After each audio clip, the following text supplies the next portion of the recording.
C'est l'information de la nuit, ces frappes israéliennes, des frappes précises, ciblées sur l'Iran. La riposte attendue, annoncée depuis plusieurs semaines d'Israël. Avec vous, Jordan Olivier, on va revenir sur les faits. Qu'est-ce qu'on sait de ces attaques qui se sont déroulées cette nuit ? Oui, Israël a annoncé avoir fait des frappes de précision aux alentours de 2h15 heure locale. Des frappes de précision, ce sont des tirs extrêmement ciblés. L'objectif ici était d'atteindre des sites de fabrication de missiles sol-air et d'autres systèmes aériens. On a appris ce matin que ces centres militaires, une vingtaine au total, étaient situés, vous le voyez sur cette carte, dans les provinces de Téhéran, mais aussi dans l'ouest et le sud-ouest du pays, donc à proximité de la frontière irakienne. La télévision iranienne évoque 6 fortes détonations, des détonations qui seraient liées à l'activation du système de défense anti-aérien. Les dégâts sont limités selon le régime iranien. Une opération qui intervient dans un contexte évidemment d'extrême tension dans la région depuis près d'un an. C'est aussi une réponse envoyée par l'État hébreu, puisqu'il y a quelques semaines, le 1er octobre pour être extrêmement précis, Téhéran avait lancé 200 missiles en direction d'Israël, incluant pour la première fois des missiles hypersoniques. Benyamin Netanyahou avait déclaré d'ailleurs il y a quelques semaines que l'Iran avait commis une grave erreur et qu'il paierait le prix. Les États-Unis ont réagi ce matin, qualifiant d'autodéfense ces frappes israéliennes. Et selon un responsable de la défense américaine, les États-Unis ont été prévenus en amont, mais n'ont pas participé à cette attaque. Alors justement, on va partir tout de suite aux États-Unis pour retrouver notre correspondant Axel Monnier à Washington. Axel, en effet, les États-Unis affirment avoir été informés en avance de cette attaque sur l'Iran, mais ils expliquent qu'ils n'ont pas été impliqués, qu'ils ne sont pas intervenus dans cette attaque, Axel. Non, ils insistent là-dessus, c'est très important pour eux. Alors évidemment, Joe Biden, ici à la Maison-Blanche, suit en temps réel les événements. Et effectivement, ils ont bien été mis au courant en amont. D'ailleurs, le secrétaire américain à la Défense, a très vite appelé son homologue israélien au début des opérations. Alors la question surtout, c'est comment les Américains voient-ils la suite maintenant, eux qui sont si inquiets à l'idée d'une possible escalade dans la région.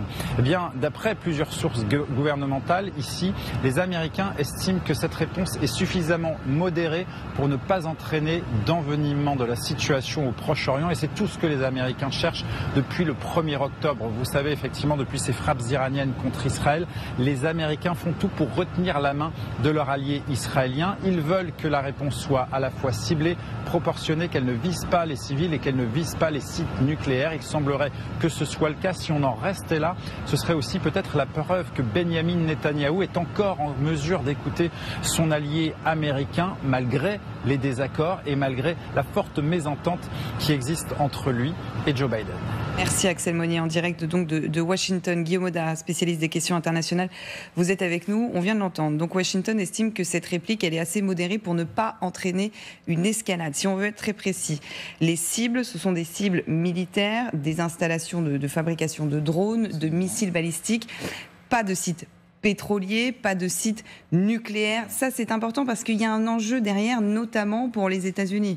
Ah bah évidemment, on est à quelques jours maintenant de l'élection présidentielle américaine. J-10, c'est le 5 novembre prochain, mardi aux États-Unis, que les Américains vont aller voter. Et évidemment, il n'y a aucun Américain qui a envie de voir à la pompe le prix du gallon exploser dans des proportions inédites. Pourquoi ? Parce que l'Iran dispose de leviers. C'est-à-dire que quand vous attaquez l'Iran peut bloquer le détroit d'Ormuz, qui est un détroit par lequel passe près de 24% de la production pétrolifère mondiale. À partir du moment où vous débloquez, on le voit sur la carte, c'est dans le sud, détroit d'Ormuz, vous bloquez ça, évidemment, vous entraînez une flambée des cours mondiaux. Personne n'a intérêt à cela dans la région. Et aux États-Unis, personne n'a intérêt dans cette campagne électorale extrêmement serrée à ce que l'un ou l'autre des candidats soit avantagé.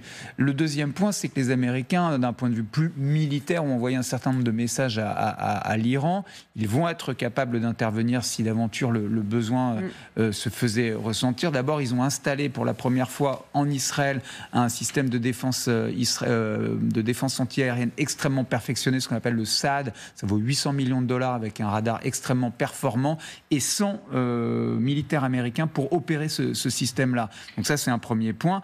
Et la deuxième chose, c'est qu'ils font voler en fait des bombardiers furtifs, invisibles pour les Iraniens dans la région, des bombardiers qui sont capables de porter des bombes de 13 tonnes, qui elles sont capables d'aller frapper des sites nucléaires en profondeur, ceux de Fort Beau et ceux de Natanz notamment, qu'on voit pas forcément sur cette carte, mais qui pourraient être visés à terme si d'aventure on s'entraînait, on allait vers un engrenage.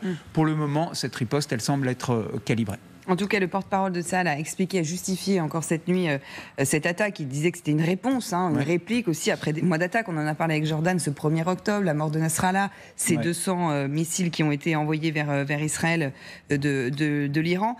L'État d'Israël a le droit et le devoir de réagir. Ça, c'est ce qu'a dit ce matin encore le général Hagari.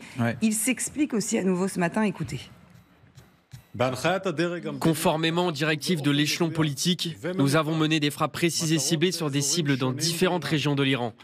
Il s'agissait notamment d'installations de fabrication de missiles utilisés par l'Iran dans ses attaques contre l'État d'Israël au cours de l'année écoulée.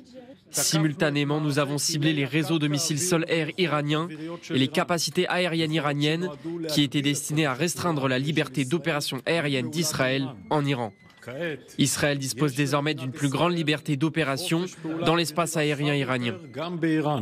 Une plus grande liberté d'opération dans l'espace iranien. L'Iran, qui d'ailleurs réagit aussi ce matin, minimise cette attaque. D'ailleurs, l'Iran vient d'annoncer, il y a quelques minutes, la reprise des vols dans son espace aérien après une brève suspension, finalement. Mais qu'est-ce que ça veut dire ? Clairement, ça veut dire un peu détente pour le moment. Quand on minimise la portée d'une attaque, ça veut dire qu'en gros, on n'a pas été trop touché. Donc, tout va bien, Madame la Marquise, si vous me permettez l'expression. Et puis, deuxième point, les vols, et ça, très pragmatiquement, ça reprend. Ça veut dire qu'on retourne à la normale. Après, le message israélien, il est très clair. On a les moyens d'agir et très fort. Il y a près de 100 avions qui ont été mobilisés. C'est un tiers de la chasse israélienne. C'est-à-dire que les Israéliens sont capables maintenant de mobiliser une telle flotte pour frapper des cibles extrêmement précises. C'est un message très clair qui est envoyé aux Iraniens. On sait frapper, on sait le faire, on sait se ravitailler, on sait vous regarder, on peut vous frapper. On a le bras long, comme disait Benjamin Netanyahou. Pour le moment, c'est retenu, mais le message, semble-t-il, a été reçu 5 sur 5 par Téhéran. À ce stade, on verra si Téhéran s'engage dans un cycle d'attaque représailles. À ce stade, mais je préfère être prudent parce que les pronostics au Proche-Orient, souvent ça vous dément. Mais à ce stade, pour le moment, tout cela reste contenu. En effet, en tout cas, Israël a aussi prévenu ce matin en disant que si l'Iran répondait, leur réponse à eux serait encore pire et qu'Israël ira encore plus loin. Et il le montre, c'est-à-dire, voilà, on est capable de frapper Gaza, on est capable de frapper Liban, mais on est capable aussi de vous frapper. Oui, et ce qu'il faut lire, Anne-Chloé, en creux, c'est que de toute façon, l'équation stratégique régionale, elle a foncièrement changé depuis avril dernier, c'est-à-dire que ces deux pays, l'Iran et Israël, sont maintenant en confrontation directe et se frappent directement avec des missiles balistiques ou alors la chasse israélienne qui tape directement un certain nombre de sites en Iran.